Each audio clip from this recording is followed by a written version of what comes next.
Quero fechar o vídeo para falar sobre o São Paulo com uma posição definitiva do tricolor em relação a Aboubakar e Paco Alcácer. São Paulo busca no mercado um centroavante e esses dois nomes são os principais entre os jogadores disponíveis. Vale a lembrança de que por conta do fechamento da janela de inscrições, na última terça-feira o São Paulo só pode contratar jogadores desempregados. E Aboubakar, camaronês de 33 anos de idade, e o Paco Alcácer, espanhol de 32 anos, foram vistos como aqueles com mais currículo. O Aboubakar, por exemplo, passou pelo Porto, já fez gol na seleção brasileira, vestindo a camisa da seleção camaronesa, enquanto o Paco Alcácer jogou por Barcelona, Borussia Dortmund, entre outros. Quero contar para vocês que os dois nomes estão descartados. A diretoria de São Paulo entende não ser capaz de alcançar as cifras pedidas pela dupla. Sim, São Paulo fez contato, São Paulo quis entender as condições, mas não tem como chegar às pedidas dos jogadores. O Aboubakar ganhava na Turquia, na última temporada, R$1.200.000 livres de impostos.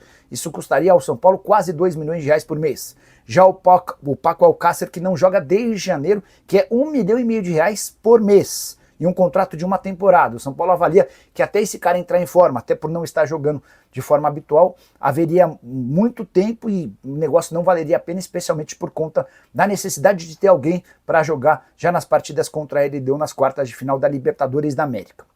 A tendência nesse momento é que o São Paulo não tenha um camisa 9 diferente, novo, como reforço para essa reta final de temporada. Outros nomes também foram especulados, estudados, cogitados, como o Toko Ekambi, camaronês, e como o Ben Yedder, atacante francês. A mesma avaliação vale para esses atletas, jogadores que custariam muito e demorariam um tempo para se adaptar. O São Paulo só vai contratar se pintar uma ótima oportunidade, o que não parece ser o caso. A tendência é que o tricolor vá com o atual elenco para a reta final do Brasileiro. E você, o que pensa sobre essa história? Não esquece de deixar like, de se inscrever no canal. Hora de falar sobre o São Paulo, quero te explicar como é que vai funcionar o fundo, que já foi aprovado pelo Conselho de Administração e tem a promessa ou o objetivo de transformar a base do São Paulo. O fundo de Cotia pode receber até R$350 milhões em aportes. A tendência é que o fundo Galápagos aporte logo de cara R$150 milhões. E há a possibilidade de mais 50 milhões do Fundo Galápagos e de outros 150 milhões de Evangelos Marinax, um magnata grego que é parceiro nessa iniciativa. O que o São Paulo vai fazer com os primeiros 150 milhões que serão aprovados e aportados? 50 milhões serão utilizados para pagamento de dívidas de todo o clube, ou seja, inclusão do departamento de futebol profissional. Outros 100 milhões serão investidos de forma exclusiva na base. São 22 milhões para a contratação de jogadores, 15 milhões para infraestrutura e tecnologia de Cotia, além de 63 milhões para a capital de giro. Todo o dinheiro, exceto do pagamento de dívidas, fica restrito à base. Não vai haver, por exemplo, contratação de atletas para o time de cima com essa grana que vem do fundo. A Galápagos não terá participação nos direitos dos atletas. Ela passa a ter 30% do valor do fundo e fica com uma fatia do lucro que o São Paulo obtiver com as vendas dos jogadores. É dessa maneira que o fundo foi constituído e foi aprovado no Conselho de Administração. Ele agora precisa da aprovação do Conselho Deliberativo em reunião que acontece no mês de setembro para começar a operar. Quero falar agora sobre o São Paulo, que avançou na renovação de contrato de Rodriguinho, um dos jogadores que mais cresceram de produção depois da troca no comando técnico, a saída de Luiz Zubeldia e a chegada do Hernan Crespo. Com o Zubeldia, o Rodriguinho praticamente não jogava, mas com o Hernan Crespo, o Rodriguinho passou a ter um papel importante. Até por isso a renovação de contrato se tornou algo extremamente justo.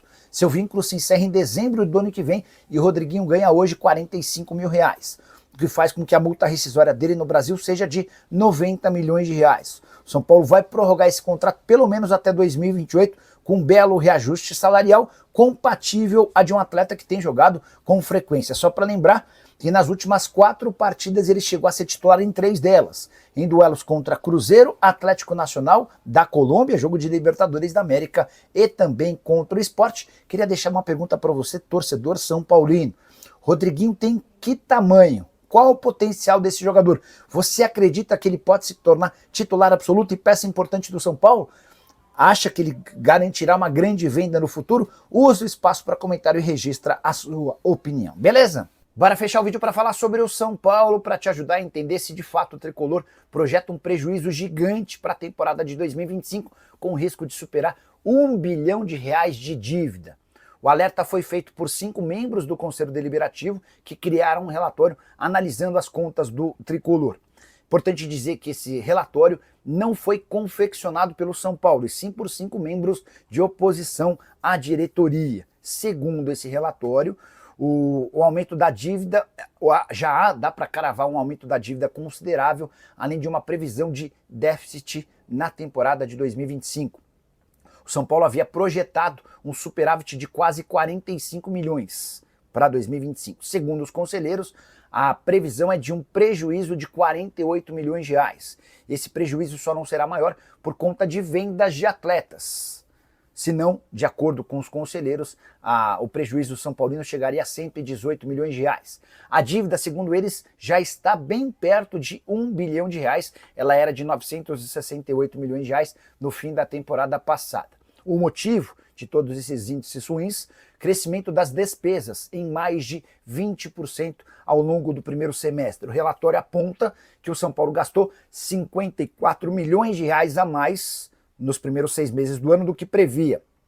Importante destacar também que houve um aumento nas receitas na ordem de 66 milhões de reais a mais do que estava estabelecido na projeção orçamentária. Segundo o relatório, a folha do São Paulo é hoje de 28 milhões e 300 mil reais, mas esse valor inclui também categorias de base. O relatório sugere 2 pontos para que o São Paulo consiga sair dessa situação trágica. Ou vende jogadores, garantindo mais 120 milhões de reais até o fim do ano, que me parece algo meio difícil, especialmente porque a última janela de transferências já acabou, ou então o São Paulo precisa pensar numa recuperação extrajudicial, judicial ou de reconstrução de dívidas esportivas. Antes de gravar esse vídeo, consultei uma fonte importante do São Paulo para entender se esse relatório produzido por 5 conselheiros de oposição é válido, é justo. E a pessoa me assegurou que o São Paulo terá superávit em 2025. O tricolor está super convencido de que, apesar do crescimento dos gastos, houve um aumento das receitas e o São Paulo fecha 2025 no azul e com dívida inferior a 1 bilhão de reais. Agora é aguardar cenas dos próximos capítulos para entender se foram os conselheiros de oposição que criaram esse relatório que acertaram ou a diretoria assegurando que o tricolor fecha no azul e com dívida abaixo de 1 bilhão. E você, o que pensa sobre tudo que eu contei? Não esquece de usar o espaço para comentário para deixar sua opinião, de deixar seu like, se inscrever no canal. Hora de falar agora sobre o São Paulo magoado e sem 15% do zagueiro Luizão. Dá para dizer que poucos negócios foram tão ruins para o São Paulo quanto a saída do Luizão, atleta que é zagueiro, tem 23 anos de idade e ficou livre no mercado recentemente após rescindir seu contrato com o West Ham. Quero te explicar e atualizar sobre essa história. O Luizão era atleta da base do São Paulo, formava dupla com o Beraldo. E a expectativa é de que os dois subissem ao time profissional, performassem e fossem vendidos. Mas o Luizão acabou recorrendo a um outro caminho e deixou o São Paulo pela porta dos fundos, garantindo ao tricolor apenas 15% do valor de uma venda futura. O São Paulo não levou absolutamente nenhum real com a transferência do atleta para o West Ham. Coisa de 10 dias atrás, o Luizão rescindiu seu contrato com o clube inglês, ou seja, os 15% que o São Paulo ainda detinha em relação ao Luizão foram para o espaço. A última chance de tentar faturar alguma coisa com o Luizão não existe mais. Atleta que está desempregado, livre no mercado e buscando um clube no futebol brasileiro. Antes de gravar esse vídeo, eu até cheguei a conversar com o empresário do Luizão para perguntar se não existiria a possibilidade de o atleta voltar ao São Paulo. Até porque o São Paulo chegou a discutir e cogitar a contratação de um defensor. O que eu ouvi do representante do Luizão é que o pessoal do São Paulo está bastante magoado e não toparia esse tipo de negócio. Só para arrematar, é importante lembrar ainda que o Luizão, enquanto atleta do West Ham, chegou a ser procurado para empréstimos por Vasco, Palmeiras e Corinthians. Na oportunidade, porém, o West Ham não quis fazer negócio. O fato dele estar livre antes do fim da janela de inscrições permite que o Luizão ainda seja inscrito no futebol brasileiro, mesmo com o fechamento da janela na última terça-feira. Quero fechar o vídeo para falar sobre Casemiro, volante titular absoluto da seleção brasileira e um dos mais importantes da posição no planeta. Será que o Casemiro pode voltar a jogar no Brasil em 2026? Seu contrato com o Manchester United se encerra em junho do ano que vem. E já há sites no Brasil publicando que Palmeiras e Flamengo estão de olho no volante. A afirmação dessa matéria, publicada no sábado, dá conta de que em algum momento o Palmeiras e o Flamengo quiseram entender as condições do Casemiro. Por agora é impossível imaginar que ele saia do Manchester United. No clube inglês ele é dono de um dos maiores salários da Premier League. cerca de 11 milhões de reais por ano, um salário gigante. Mas é natural que depois desse contrato o Casemiro deixe o Manchester United e aí os próximos passos serão escolhidos depois da Copa do Mundo da temporada que vem. Existe uma possibilidade de um namoro antigo, de o Casemiro jogar na Arábia Saudita com cifras inclusive maiores do que as atuais. No Brasil ele sabe que vai precisar reduzir consideravelmente seus ganhos, mas levando em consideração que se trata de um cara de 33 anos e com enorme capacidade financeira por todos os salários que recebeu desde que deixou o São Paulo, acho que não seria nenhum absurdo se ele abrisse mão de um pouco de grana a partir do fim do contrato com o United. Só incluiria numa possível vinda ao Brasil o São Paulo. Casemiro sempre se mostrou muito grato ao tricolor, que foi o clube que o revelou.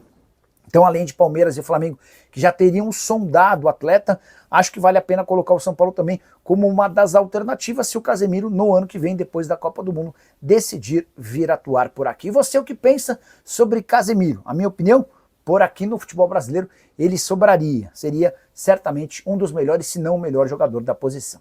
Você concorda, discorda, já usa espaço para comentário, registra a sua opinião. Só não esquece de deixar like, de se inscrever no canal. Fala pessoal, estamos aí com atualizações importantes do São Paulo. Se inscreva e ative o sininho para receber mais atualizações do Tricolor. Deixe seu like que é muito importante para o crescimento do canal. Utilize o espaço aqui embaixo para registrar sua opinião. Ficamos por aqui com mais esse giro de notícias. Um abraço e até o próximo vídeo.